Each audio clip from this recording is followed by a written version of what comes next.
Dakar, le marché de Tilène. Sur les étals, la star, c'est le riz. Des grains importés d'Asie, mais depuis quelques années, ils sont concurrencés par le riz Made in Sénégal. Omar Touré est grossiste. Il en revend de grandes quantités. Et pour lui, la tendance est claire. Le riz local est de plus en plus demandé. Depuis 10 ans, je suis sur le riz, mais actuellement, les ventes de riz local ont tendance à augmenter actuellement. Comme avant, avant on ne vendait pas beaucoup, mais maintenant ça commence à augmenter.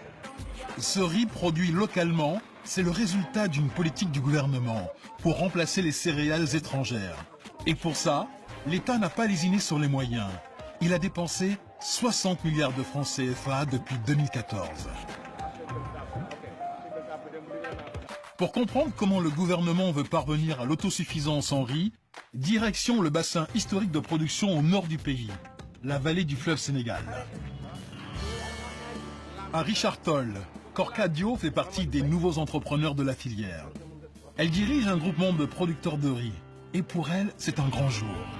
Grâce aux subventions du gouvernement, elle vient d'acheter une moissonneuse-batteuse flambant neuve. Là, dans ce boîtier, tu vois, c'est le tendeur. C'est une pièce qu'on peut changer. Et ça sert à détendre le rabatteur. Une moissonneuse à 95 millions de francs CFA. Mais grâce à l'aide de l'État, elle n'en a payé que 32 millions. Cet engin va changer son quotidien et surtout celui des 50 producteurs de riz de son groupement. Ça sert beaucoup. Pour récolter nos champs, on ne dépend de personne. Cette moissonneuse-batteuse, c'est une révolution dans le paysage de la région. Car le riz sénégalais est produit par des centaines de milliers de petits producteurs. Des paysans qui cultivent encore des petites parcelles à la main. Un travail pénible et surtout avec de faibles rendements. Avec sa nouvelle moissonneuse-batteuse, Corcadio va pouvoir produire beaucoup plus. C'est ce qui lui permet d'approvisionner son usine de transformation. Il y a du jeu ici. Ça fait tac, tac, tac. Je vais régler ce problème demain. Et là encore, l'État participe. Il subventionne les outils de production. À l'intérieur, une décortiqueuse qui permet de passer de la céréale brute au riz prêt à consommer. Grâce à cette machine, elle produit 600 tonnes de riz par an. Un outil indispensable pour vendre un produit à valeur ajoutée. C'est une bonne machine de sortie bonne qualité de riz. C'est la machine qui a valorisé le riz. Le valeur du riz, il faut transformer. Et ça marche.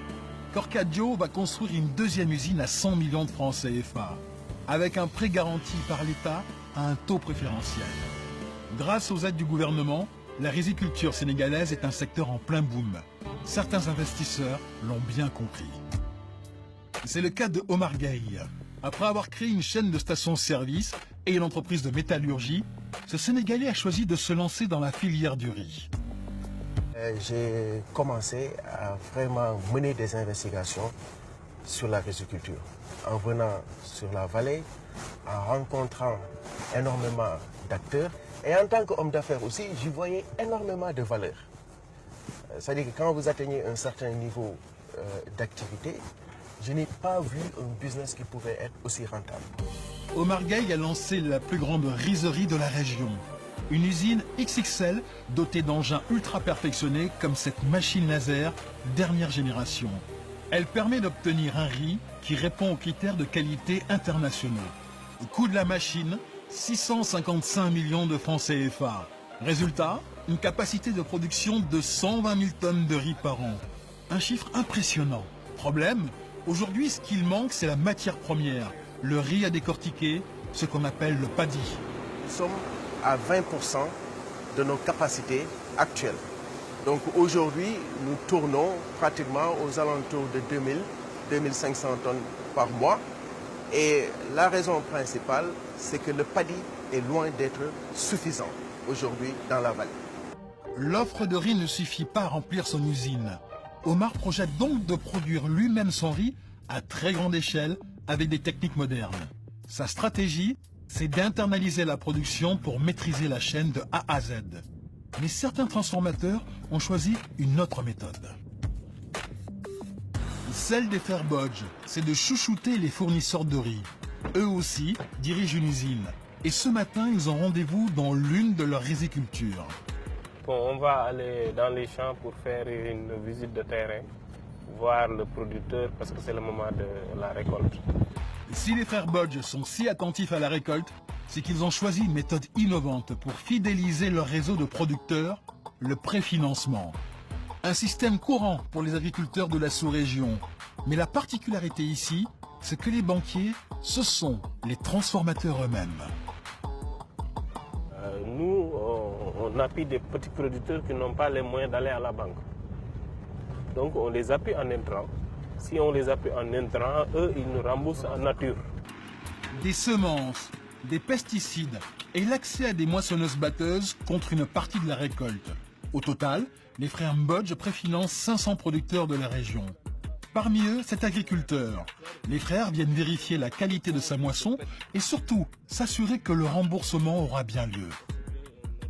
On ne voit pas beaucoup d'impuretés, donc, sauf que c'est un peu humide. Donc, arrivé à l'usine, on va sécher pour la transformation. Mais vraiment, c'est de bonne qualité. Je voudrais 30 sacs à l'hectare. Ouais. Pour les disques, il me faut 300 sacs. Oui, c'est ça. En nature. Oui. Pour un montant de 2 millions. 2 400 000. Ouais. Avec ce système, inventé par les transformateurs, ce riziculteur arrive à rembourser ses emprunts et il peut même épargner. Je le préfère avec Mbodje Frères que d'aller le chercher vers les banques. Parce que vers les banques, c'est bon, il y a l'argent qui est disponible, ils sont là, ils appellent tout le monde, ils font du tout, mais les charges, les intérêts. Et je trouve que ce que mon Mbodje donne, je gagne mieux, plus et je me vois plus que la banque. Ces 5 dernières années, grâce à cette méthode, les frères Bodge ont doublé leur capacité de production. Avec leurs 1700 hectares de riziculture, leur chiffre d'affaires atteint 850 millions de francs CFA. Derrière cette réussite, encore une fois, le soutien de l'État. Subventions sur les machines, les terrains, les emprunts, suppression de la TVA sur les ventes de riz local. Pourtant, le Sénégal continue à manquer de riz. Car si la production augmente bien, c'est aussi le cas de la consommation. Résultat, le Sénégal continue d'importer toujours autant de riz étranger. Plus d'1 million de tonnes sur les 3 dernières années. Alors, pour améliorer la productivité des rizières sénégalaises, l'État soutient aussi des spécialistes qui travaillent en coulisses depuis plusieurs années. Dans la région de Saint-Louis, le Centre du riz pour l'Afrique, un institut de recherche panafricain. Karine Traoré est responsable de la qualité du riz produit dans ses serres d'expérimentation. Il a mis au point une variété révolutionnaire, hyper productive, du jamais vu sur le continent. Maintenant, les producteurs peuvent atteindre les 10 tonnes à l'hectare, ce qui est très très rare en Afrique. C'est rare de voir de tels niveaux de production élevés au niveau de l'Afrique. Cette variété inédite a été inventée en laboratoire grâce à des croisements génétiques. Le centre a déjà créé des dizaines de riz différents. Ça, c'est le riz aromatique que les gens appellent communément riz parfumé. Et le nom de cette variété, c'est la Sahel 177. Et de plus en plus maintenant, les producteurs dans la vallée sont demandeurs de cette variété qui combine et l'arôme et le rendement élevé au champ. Un riz au rendement élevé qui résiste aux maladies, aux insectes et aux submersions. Et surtout dont le goût plaît aux Sénégalais.